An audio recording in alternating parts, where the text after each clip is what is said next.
Na mais recente atualização tarifária dos Estados Unidos, o Brasil aparece como um dos casos especiais, embora tenha sido alertado anteriormente de que poderia enfrentar tarifas de até 50% por divergências em política externa e postura independente em fóruns multilaterais. A tarifa oficial aplicada foi de apenas 10%. Trata-se de uma taxa baixa, equivalente à imposta a aliados tradicionais dos Golaito, como o Reino Unido e o Japão. Curiosamente, o Brasil não está entre os países com relações estratégicas estáveis com os Estados Unidos. Nos últimos anos, o país tem promovido ativamente seu papel no grupo ampliado dos BRICS, demonstrando claramente uma postura nem sempre alinhada com as instituições financeiras e políticas lideradas pelo Ocidente. Apesar disso, o Brasil também não tem se inclinado totalmente para o lado da China. Em vez disso, adota uma posição equilibrada, participa de parcerias com economias emergentes, mas também mantém relações comerciais abertas com parceiros desenvolvidos. Outro ponto relevante é o papel do Brasil na política energética da América Latina. O país possui vasto potencial em energias renováveis, incluindo biomassa, energia eólica e grandes usinas hidrelétricas. Com os Estados Unidos buscando competir com a China na América do Sul, através de energia e tecnologia limpa, manter uma relação positiva com o Brasil é visto como uma decisão pragmática. Sob a ótica da ciência política, a tarifa reduzida para o Brasil pode ser interpretada como um ajuste suave, uma forma de concessão limitada para manter o país no campo do diálogo, mas sem transmitir a ideia de que ocupa uma posição de privilégio. Essa abordagem é comum em estratégias de disputa por influência, quando se deseja evitar que um país se aproxime demais do adversário, mantendo ao mesmo tempo margem para negociações futuras. Diante da reconfiguração das alianças econômicas, a maneira como os UZ tratam o caso brasileiro evidencia uma tendência de uso de tarifas como instrumento estratégico para manter relações em um nível gerenciável.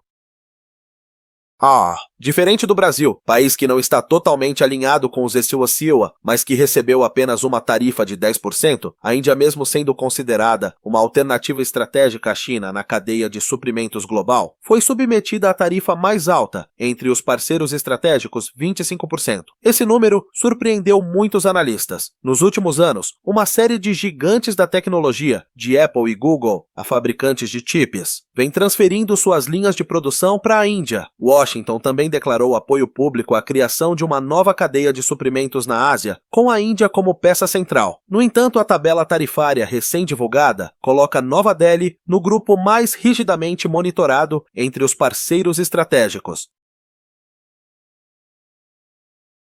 Segundo análises de especialistas da AP e do The Guardian, o governo dos Estados Unidos continua cauteloso com a direção estratégica adotada por Nova Delhi. O motivo é a crescente tendência de autossuficiência tecnológica na Índia. O país não apenas está desenvolvendo chips nacionais de inteligência artificial e tecnologias de defesa, como também constrói deliberadamente um ecossistema independente. O exemplo mais claro é o lançamento do BharatOS, um sistema operacional móvel financiado pelo governo, para substituir o Android. O lançamento do BharatOS não é apenas um avanço tecnológico, mas também uma clara mensagem política. A Índia quer se libertar da dependência das Big Techs americanas.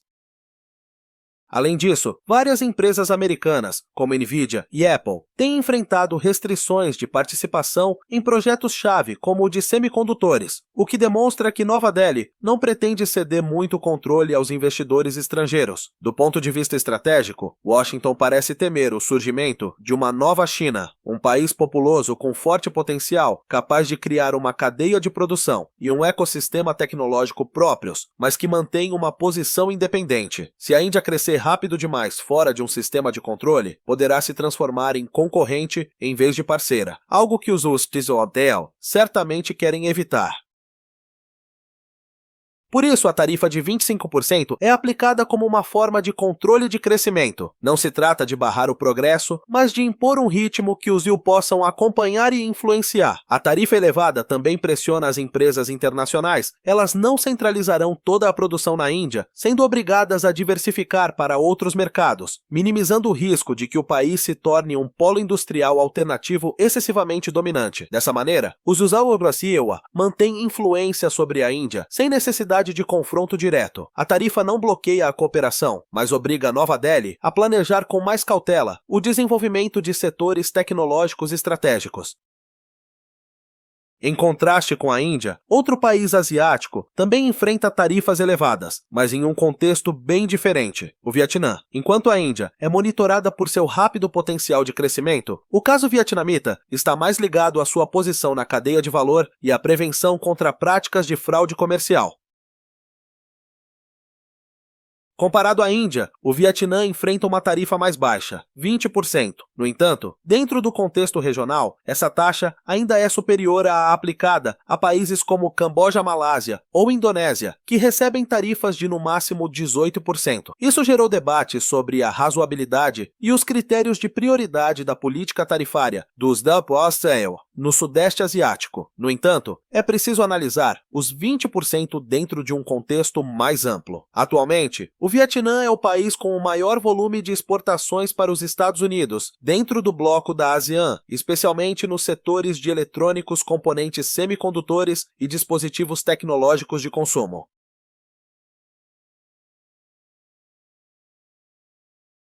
De acordo com um relatório citado pela Reuters, apenas nos primeiros 6 meses de 2025, o volume de produtos tecnológicos importados do Vietnã para os Vusiawa aumentou quase 30% em comparação com o mesmo período do ano anterior. Isso indica que o Vietnã está assumindo um papel cada vez mais relevante na cadeia global de suprimentos tecnológicos. No entanto, justamente por causa desse rápido crescimento, os executivos consideram necessário implementar medidas de controle para evitar fraudes de origem, especialmente o risco de que produtos chineses usem o Vietnã como ponto de passagem para driblar tarifas.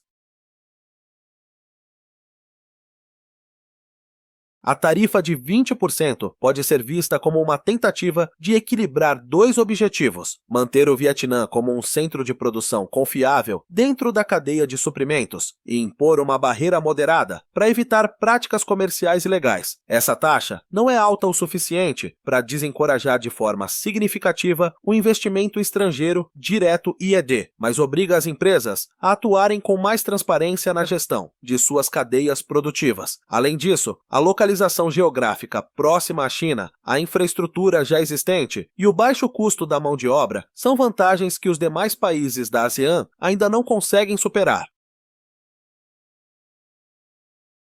Enquanto outros países enfrentam ajustes tarifários imediatos, o México recebeu dos Estados Unidos uma suspensão temporária de 90 dias antes da aplicação de novas tarifas. Essa decisão não foi motivada apenas por razões econômicas, mas está diretamente ligada à estrutura de segurança da fronteira entre os dois países. O México compartilha com os Useiwa a fronteira terrestre mais longa, mais de 3.000 quilômetros. Qualquer grande instabilidade econômica, de recessões a desemprego, pode intensificar o fluxo de migração ilegal para o território americano. E de fato mesmo com Washington já utilizando tecnologias modernas como reconhecimento facial e IA para análise de comportamento, somente em maio de 2025 o número de imigrantes ilegais aumentou 38% em relação ao mesmo período do ano anterior. Diante dessa pressão real, os usias foram obrigados a recalibrar sua abordagem. Manter a estabilidade do México se tornou prioridade máxima. Durante o período de suspensão tarifária, ambos os países iniciaram negociações para um acordo de compartilhamento de dados biométricos, com o objetivo de agilizar a verificação de identidade, rastrear migrantes e estabelecer vínculos institucionais entre os sistemas administrativos dos dois países. Essa mudança revela que o papel do México está sendo redesenhado. Em vez de ser apenas um elo da cadeia produtiva, o país está sendo integrado a uma estratégia de controle migratório de natureza interdisciplinar, que envolve tecnologia, dados e políticas públicas. Nesse cenário, as tarifas não funcionam como punição, mas como uma alavanca regulatória, atrelada ao nível de cooperação do México no controle das migrações ilegais. Os assessores da Silva entendem que qualquer choque repentino na economia mexicana, como um aumento abrupto de tarifas, pode gerar consequências incontroláveis na fronteira. Ao mesmo tempo, o México continua sendo um elo-chave na cadeia de produção americana, especialmente nos setores automotivo, equipamentos industriais e mecânica de precisão. Um impacto tarifário mal calculado poderia desestabilizar a cadeia de suprimentos interna, algo que Washington deseja evitar, especialmente em um contexto em que a inflação ainda é uma questão sensível. Assim, o adiamento de 90 dias na imposição das tarifas não deve ser interpretado como concessão comercial, mas sim como uma medida técnica para garantir um mínimo de estabilidade ao México, enquanto os eurobalanceados ainda avaliam os riscos sistêmicos. No entanto, as considerações feitas em relação ao México têm caráter principalmente de curto prazo e foco regional. Basta observar como os usos pós-ASEAN tratam a política tarifária em relação à China, o único rival estratégico capaz de competir diretamente em praticamente todos os setores de tecnologia de ponta. Na lista de ajustes tarifários desta vez, a China aparece como um dos países com importância estratégica especial. Embora não tenha sido isenta, os próprios BEL decidiram adiar por mais 90 dias a aplicação de tarifas adicionais sobre certos produtos de alta tecnologia provenientes da China. Isso não indica concessão, mas reflete o fato de que os Asaposawa ainda não têm uma alternativa completa para substituir o papel da China na cadeia de produção global. Diferente de fases anteriores, quando a China era vista principalmente como centro de montagem, hoje ela se tornou fornecedora de tecnologias centrais, desde semicondutores e 5G até energia renovável, inteligência artificial e soluções de software integradas. Em 2025, a China continua ampliando sua posição no cenário tecnológico global, não através de hardware, mas por meio de soluções integradas de inteligência artificial. Destaque para o lançamento do software educacional de IA chamado Tu-Rock 2.0. Uma plataforma de aprendizado com IA já implantada em diversas escolas da África e da América Latina. Essas são regiões que por décadas foram consideradas zonas de influência do Ocidente. Paralelamente, várias startups chinesas especializadas em IA para a agricultura estão atraindo investimentos significativos de países com recursos e influência regional, como Emirados Árabes Unidos, Arábia Saudita e Brasil. As soluções oferecidas por essas empresas vão além de sensores ou controles automatizados isolados, tratam-se de ecossistemas completos, desde coleta de dados do solo, análise climática, previsão de safras, até operações agrícolas baseadas em algoritmos. A China passou de apoiadora da cadeia de suprimentos a competidora direta em tecnologia e mercado. Por isso, o ajuste tarifário não pode ser feito apenas com base em cálculos econômicos, mas precisa estar inserido em uma estratégia de controle de influência. Os WTO ainda não podem impor tarifas em larga escala sem causar risco de ruptura em sua própria cadeia produtiva, especialmente nos setores que dependem de componentes ou materiais chineses. Além disso, a China ainda fornece grande parte das matérias-primas para diversos produtos tecnológicos intermediários. Sem uma estratégia de substituição clara, um aumento tarifário repentino pode afetar negativamente até as empresas americanas. O adiamento das tarifas adicionais deve ser visto como um tempo técnico de ajuste e, ao mesmo tempo, uma oportunidade para os desenvolvedores fortalecerem alianças produtivas alternativas em regiões como o Sudeste Asiático, Índia ou União Europeia. Hoje, a China já não depende dos pedidos americanos como antes. Ela está criando seus próprios mercados, exportando tecnologia ativamente e desenvolvendo um modelo de produção autônomo. A estrutura de poder econômico está mudando. Os Abuatiatasiwa precisam se preparar com cautela antes de adotar novas tarifas para evitar riscos ao seu próprio sistema. A rodada de ajustes tarifários dos TIO desta vez não visa aumentar a arrecadação fiscal. O principal objetivo é reorganizar os papéis dos países na cadeia de suprimentos global. Os DEU estão usando tarifas como ferramenta estratégica para limitar o ritmo de crescimento, evitar que parceiros escapem do controle e manter influência em regiões onde correm risco de perder espaço. Em vez de buscar ganhos econômicos imediatos, os Abuapazio estão priorizando a redefinição de fronteiras estratégicas, reclassificando o papel de cada país e ajustando a velocidade de crescimento das economias parceiras. Essa é uma abordagem alinhada com o novo cenário de competição em múltiplos níveis, onde tecnologia, energia e cadeias produtivas se tornam os pilares centrais da política externa. Nos próximos 6 a 12 meses, os usuários web poderão ajustar novamente sua tabela tarifária conforme o contexto. Algumas possibilidades já estão sendo consideradas. Aplicar tarifas flexíveis conforme o cenário político, em vez de fixá-las por exercício fiscal. Acelerar a construção de novas alianças produtivas entre Israel, Japão, União Europeia, Vietnã e Índia. Aumentar as tarifas sobre produtos com alto valor tecnológico, especialmente em IA semicondutores e dispositivos ligados à infraestrutura militar.